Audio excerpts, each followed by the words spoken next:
कपड़े धोने वाली बहू। शादी के पहले से ही विभा को कपड़े धोने का बड़ा शौक था।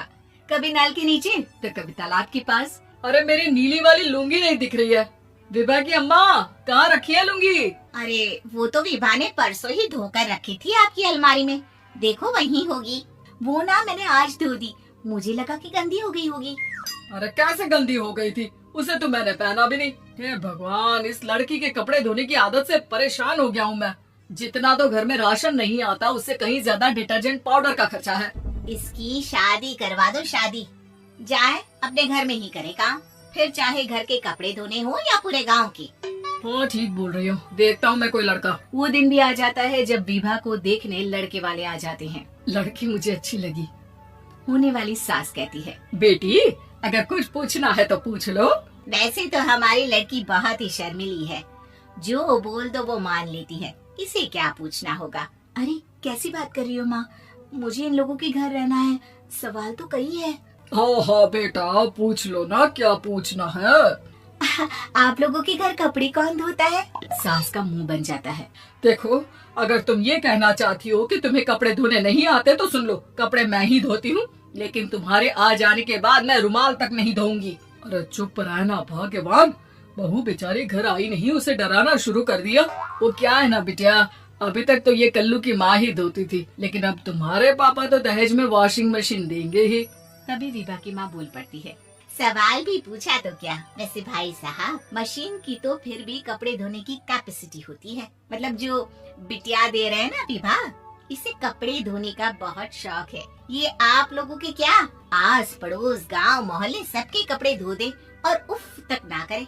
बाहर देखा नहीं आपने कितने कपड़े सूख रहे हैं, सब हमारी बिटिया ने ही तो धोए हैं। बस भी करो ना माँ, शर्म आ रही इतनी तारीफ सुनकर। और तो और एक दाग निकाल कर दिखाओ तो मान जाओ। हाँ अच्छा अच्छा, माफ करना बेटा, मैंने गलत समझा, हमें तो रिश्ता बहुत पसंद है। और ऐसे जुड़ जाता है रिश्ता कपड़े धोने का शौक रखने वाली विभा का। उसकी शादी हो जाती है कोयला फैक्ट्री में काम करने वाले कल्लू के साथ। शादी के बाद अचानक विभा चिल्लाती हुई सास के पास आती है, सासू माँ, अरे सासू माँ कहाँ है आप? ये तो धोखा है, धोखा दिया आप लोगों ने मुझे। इसे ससुर के चक्कर के बारे में पता चल गया। अरे तो उसमें तुझे क्यों धोखा मिला है? अरे नल में पानी नहीं आता, कपड़े कैसे कब धुलेंगे? अच्छा अच्छा, तू पानी नहीं आ रहा उसकी बात कर रही है। तो आपने क्या सोचा? कुछ नहीं। अच्छा, तेरी माँ ने कहा था कि कपड़े धोने का शौक है, तुझे याद आया मुझे। शौक शौक बोलकर कपड़े धोने वाले मेरे जुनून को कम ना आके सासू माँ, कपड़ा धोना मेरा गुरूर है। तभी पति भी वहाँ आ जाता है। अभी अभी मैंने इसे सनी देओल की फिल्म दिखाई है, उसी के डायलॉग मार रही है माँ। अच्छा सुन, साफ साफ बता रही हूँ, पानी सुबह 4 से 6 और शाम को 10 से 12 आता है, समझी? विभा टाइमिंग सुनकर हैरान हो जाती है। ये क्या भूतों का मोहल्ला है? सुबह 4 बजे उठकर कौन कपड़े धोता है? 4 बजे टंकी में पानी जाता है, फिर सारा दिन धोना ना, किसने मना किया? अरे कैसी बात कर रही है, 200 लीटर की टंकी में कितने कपड़े धो लूंगी मैं, सुबह ही उठ जाऊंगी मैं। अब क्या था, विभा सुबह 4 से लेकर रात के 12 बजे तक कपड़े ही धोती रहती। एक रोज सास पड़ोस से निकलकर कहीं जा रही होती है कि साथ वाली कहती है, हाँ कल्लू की माँ, जरा ये बताओ कि 2 साड़ी है, 2 ब्लाउज और एक पेटीकोट और एक नाड़े वाला लंबा कच्छा। हाँ तो? अरे तो क्या, कितना लोगी धुलाई ये बताओ। 2 बन दिख रहे हैं हम क्या? हमारे पति सरकारी नौकरी से अभी अभी रिटायर हुए हैं और बेटा सुपरवाइजर है कोयला फैक्ट्री में। 2 बन समझ रखा है हमें। हाय रे कल्लू की अम्मा, माफ कर दो, वो तो मोहल्ले में यही सब बता रहे थे कि तुमने बहू को कपड़ा धुलवाने के काम में लगा दिया है। सास को पड़ोसन की बात सुनकर गुस्सा आ जाता है। वो घर पहुंचती है जहां घर के बाहर ही इतने सारे कपड़े सूख रहे होते हैं जितने कि किसी धोबन के घर पर। अरे ओ कल्लू की दुल्हन, बाहर निकल। माँ जी यहीं आ जाओ, बाथरूम में चादर धो रहे हैं हम। अरे अभी हम धोते हैं, तुमको बाहर निकलो। ये आस पड़ोस वाले बोल रहे हैं कि हम बहू से कपड़े धुलवा धुलवा कर उसे कपड़ा धोने वाली बना दिए हैं। अरे छोड़ो ना माँ जी, किन लोगों की बातों में आती हो। आस पास के लोगों का तो काम ही होता है कि वो किसी तरह सास बहू को लड़ा दे।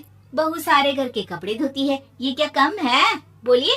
सास को भी लग जाता है कि वो बहू का ये सनकीपन नहीं छुड़वा सकती, इससे अच्छा है कि खुद ही चुप हो जाए।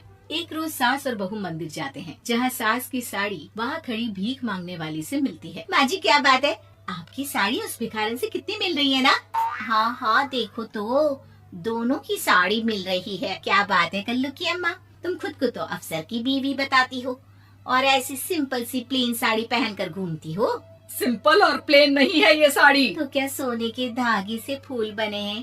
कुछ भी सासू माँ, कुछ भी। हाँ, बने थे इस साड़ी में सोने के धागे से फूल। मेरे पति लेकर आए थे मद्रास से स्पेशली मेरे लिए 10,000 की। ताहे भाई साहब इस भिखारन के लिए भी सेम टू सेम साड़ी लेकर आए होंगे 10,000 की। सास उस वक्त तो कुछ नहीं कहती, लेकिन बहू के साथ घर आती है और अलमारी से एल्बम निकाल कर लाती है। ये साड़ी देख रही है, ये वही साड़ी है जिसे मैंने अभी पहना था। इस साड़ी में ये जो चमकदार फूल दिख रहे हैं ना, ये सोने के धागों से काढ़े गए हैं। लेकिन तू लोकल वॉशिंग मशीन ब्रश से घिस घिस कर सारे फूलों को निकाल कर साड़ी प्लेन कर दी।